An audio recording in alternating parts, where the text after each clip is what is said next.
On ne change pas une équipe qui perd. Voilà la véritable devise en Algérie. On a inversé le fameux proverbe populaire connu dans le monde francophone. On ne change pas une équipe qui gagne. Malheureusement en Algérie, on ne change pas une équipe qui perd. C'est plutôt le proverbe ou le nouveau proverbe Made in Tebboune ou Made in Algérie de Tebboune qu'on pourrait utiliser pour signifier ou pour désigner la méthode utilisée aujourd'hui par le chef de l'État algérien Abdelmadjid Tebboune afin d'organiser ou de gérer les affaires publiques de l'État. Abdelmadjid Tebboune, selon nos investigations, mesdames et messieurs, se dirige vers une décision qui va beaucoup choquer. S'il la prend officiellement, encore une fois, je l'ai déjà dit précédemment, Abdelmadjid Tebboune, il est imprévisible, il peut changer d'avis à la dernière minute, il adore surprendre son entourage et surprendre tout le monde, il adore vraiment ébranler les certitudes des gens, mais selon nos investigations, à l'heure où je vous parle, à l'heure où nous allons mettre en ligne notre vidéo, Abdelmadjid Tebboune semble vouloir maintenir dans ses fonctions l'actuel Premier ministre Sefi Ghreib en dépit d'un bilan chaotique et catastrophique. Alors que Abdelmadjid Tebboune doit changer et nommer un nouveau gouvernement conformément à ce que demande la Constitution de 2020 à la suite d'une élection législative et à la suite de la mise en place d'un nouveau Parlement, à savoir l'Assemblée populaire nationale qui a été mise en place au début de ce mois d'août 2026. Normalement, un nouveau gouvernement doit voir le jour juste dans le sillage de l'installation du nouvel APN. Nous sommes le 10 août 2026 et ce nouveau gouvernement n'a toujours pas vu le jour. Selon nos investigations, Abdelmadjid Tebboune temporise et préfère jusqu'à maintenant décider à la rentrée pour mettre en place le nouveau gouvernement qui doit piloter les 2 dernières années de son mandat, enfin 3 années. Il va lui rester septembre 2026, il va lui rester 3 années, c'est plus 2 ans, puisque la dernière année du mandat, en Algérie, la dernière année d'un mandat présidentiel, c'est le mandat des manœuvres politiques, des éventuelles manœuvres de succession du chef de l'État, d'autant plus que c'est le 2e mandat et le dernier mandat d'Abdelmadjid Tebboune.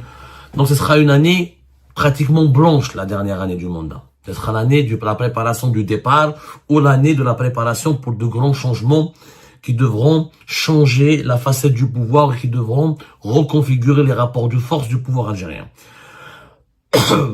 On a tous dit, et on l'a vraiment bien expliqué précédemment, que le futur Premier ministre,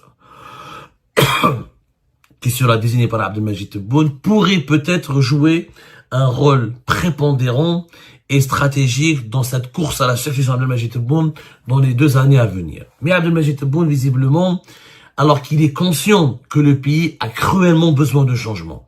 Il est conscient que le bilan actuel de son gouvernement, mené par l'actuel Premier ministre Sefi, est tout simplement catastrophique. Sefi Ghreib, je rappelle, ça fait 1 année qu'il est à la tête du gouvernement algérien. Il a été nommé Premier ministre le 28 août 2025, dans des conditions que nous connaissons tous, à la suite du drame de Oued el-Harrach. Depuis l'arrivée de Sefi Ghreib, rien n'a changé en positif. Au contraire, tout s'est détérioré.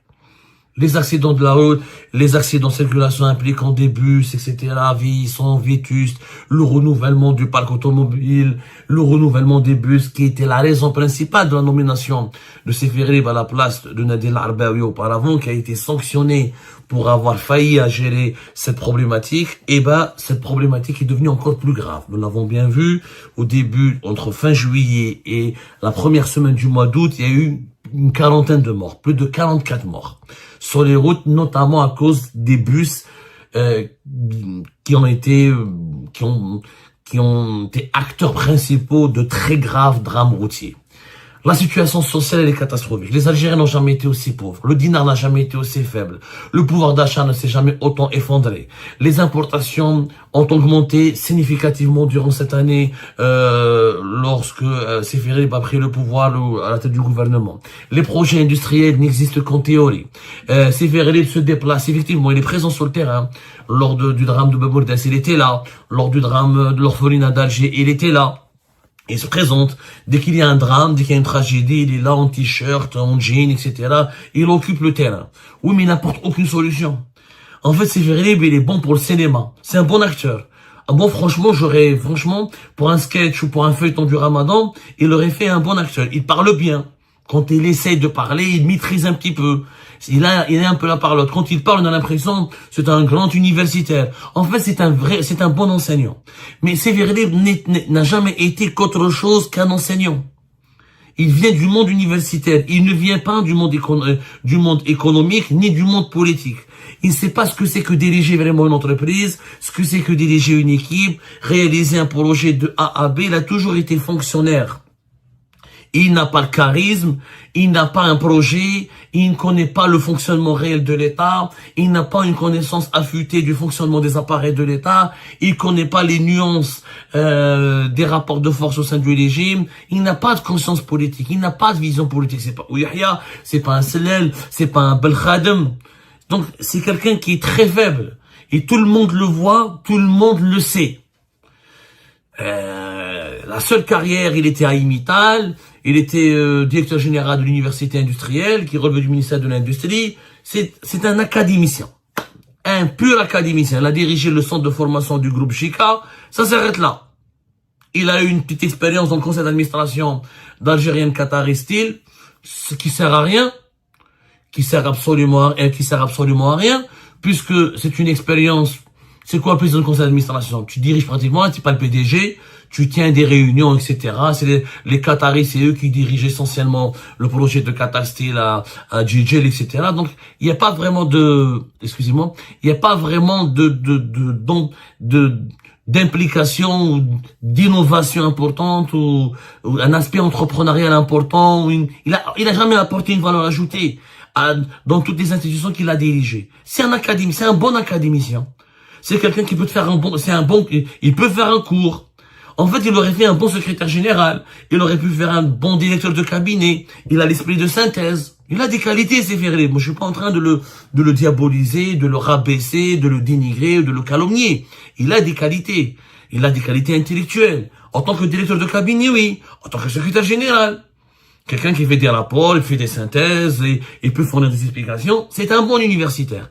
Mais c'est pas un bon premier ministre. Et malgré cela, dans l'entourage d'Abdelmajid Tebboune, on essaie de convaincre, apparemment, selon nos investigations, on a réussi à convaincre Abdelmajid Tebboune de maintenir Sévéré. Pourquoi?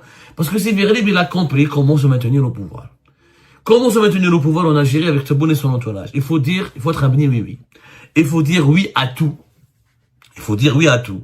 Alors, Nadir Arbaoui, son prédécesseur, il n'y avait que Boualem qui pouvait l'appeler, qui pouvait lui donner des instructions, qui pouvait s'entretenir avec lui, qui pouvait lui montrer la marche à suivre pour diriger le gouvernement. Ayman Ben Abdelrahman, la même chose. Les précédents premiers ministres. Sévéré, tout le monde peut l'appeler au niveau de l'entourage de Tebboune. Kamel Sidi Saïd peut l'appeler, Abel Qaïm peut l'appeler, Amirouche Hamadaj peut l'appeler, tout le monde l'appelle.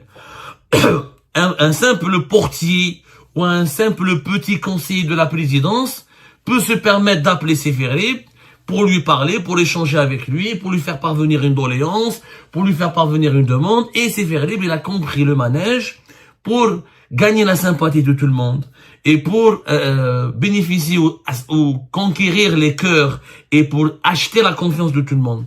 Il fait plaisir à tout le monde. Tous les membres de l'entourage de Tebboune, dès qu'ils le sollicitent, il est disponible, il dit oui à tout, il leur donne de son temps, il se met à quatre pattes, pratiquement, pour exécuter le moindre de leurs désirs. Il est serviable, pour ne pas dire servile, avec tous les membres de l'entourage de Tebboune. Du coup, pendant cette année, où il a fait vraiment bonne figure auprès de l'entourage de Tebboune, parce que voilà, on le trouve sympathique, on le trouve servile et serviable, il dit jamais non, il met pas de limite, il défend pas son territoire de premier ministre, il défend pas ses prérogatives de premier ministre, il défend même pas sa fonction de premier ministre, parce qu'un petit conseiller à la présidence, normalement, n'est même pas appelé le premier ministre.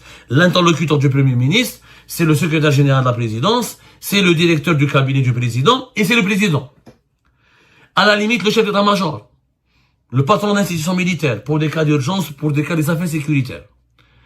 un conseiller, un chargé de communication, un secrétaire particulier, un chargé de relations publiques, un chargé de mission à la présidence, ou là, quelqu'un qui occupe une connaissance, un membre de l'entourage du président, ne peut pas normalement accéder au Premier ministre.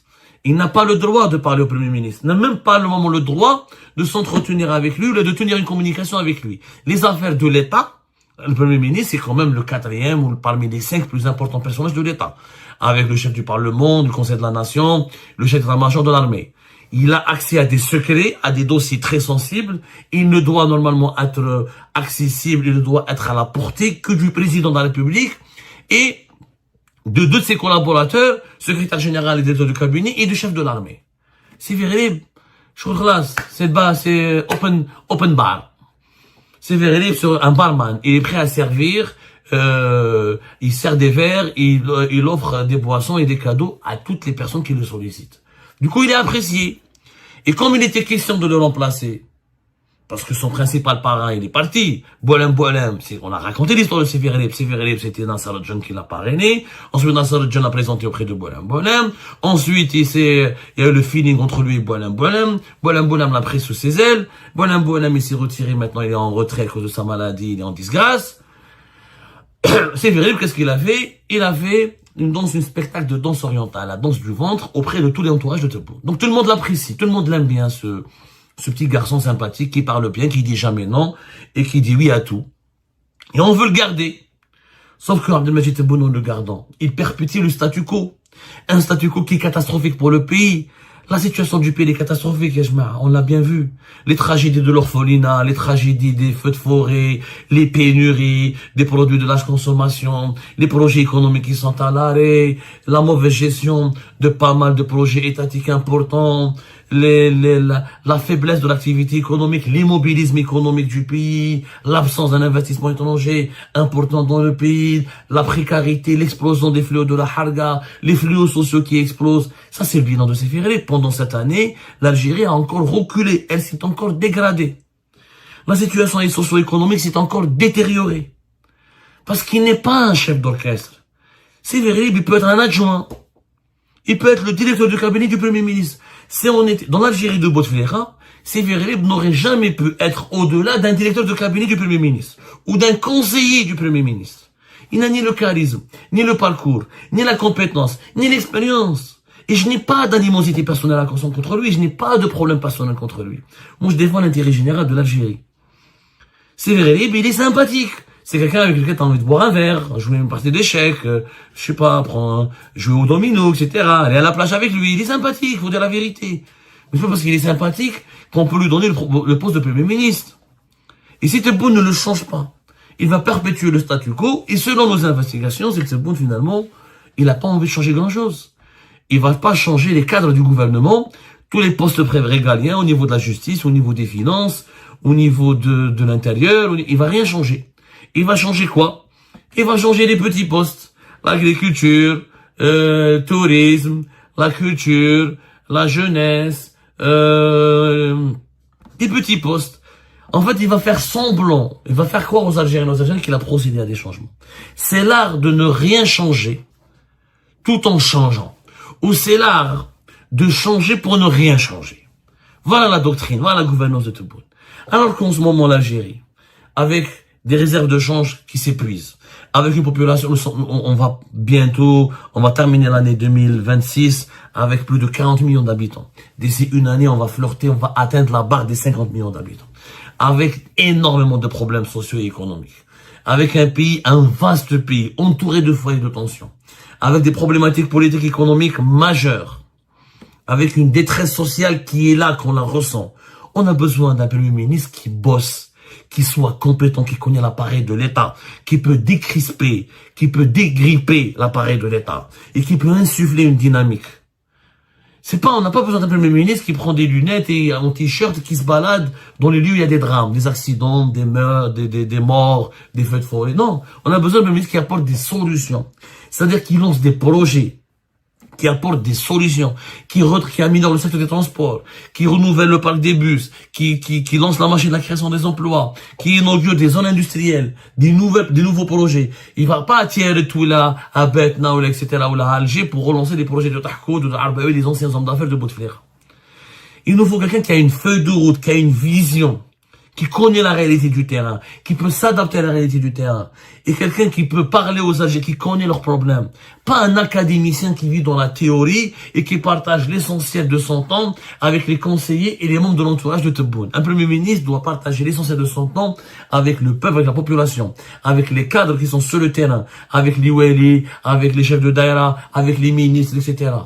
On a bien vu les problèmes qui ont eu lieu. L'opération de l'importation de 1 million de moutons. L'opération de l'importation, la disponibilité des pneus. Les projets économiques. La gestion des feux de forêt. La gestion les renouvellements, les bus. Il y a eu que des échecs. Ils s'entendent même pas avec la majorité des membres de son gouvernement, ils s'entendent pas avec eux. Ils le respectent pas en réalité. Parce qu'à la belle c'est quelqu'un qui a été parachuté. Il leur inspire pas l'autorité. Il leur inspire pas la crédibilité. Si Tebboune ne change pas, c'est Ferlib. Il s'est dit 6 septembre, il le maintient dans ses fonctions. Comme les membres de son entourage tentent de le convaincre, ce sera une erreur catastrophique, chaotique, qui va encore aggraver les problèmes du pays. Et en aggravant les problèmes du pays, nous allons aggraver la dégradation des conditions de vie de la population algérienne. Et nous allons générer encore plus de fléaux sociaux, encore plus de détresse. Je vous appelle à partager massivement cette émission. Je vous appelle à nous aider à faire du lobbying. C'est vrai que nous ne sommes que des journalistes. On est censé uniquement vous informer. Mais un journaliste est d'abord un citoyen avant d'être un journaliste. Et un citoyen est là, il est soucieux de l'intérêt général de son pays. L'Algérie d'aujourd'hui, avec tout ce qu'elle a connu, surtout pendant cet été, les coupures d'électricité, les galères, la mauvaise gestion des situations provoquées par la canicule, l'incapacité de l'État à s'adapter aux urgences du réchauffement climatique, tout ce que nous avons vécu, les feux de forêt, les accidents des bus, etc. Ça nécessite la mise en place d'un nouveau gouvernement, un gouvernement professionnel, dirigé par un homme qui doit être compétent, qui doit avoir carte blanche et qui doit être capable de tracer une feuille de route et de privilégier les solutions aux discours et aux annonces populistes.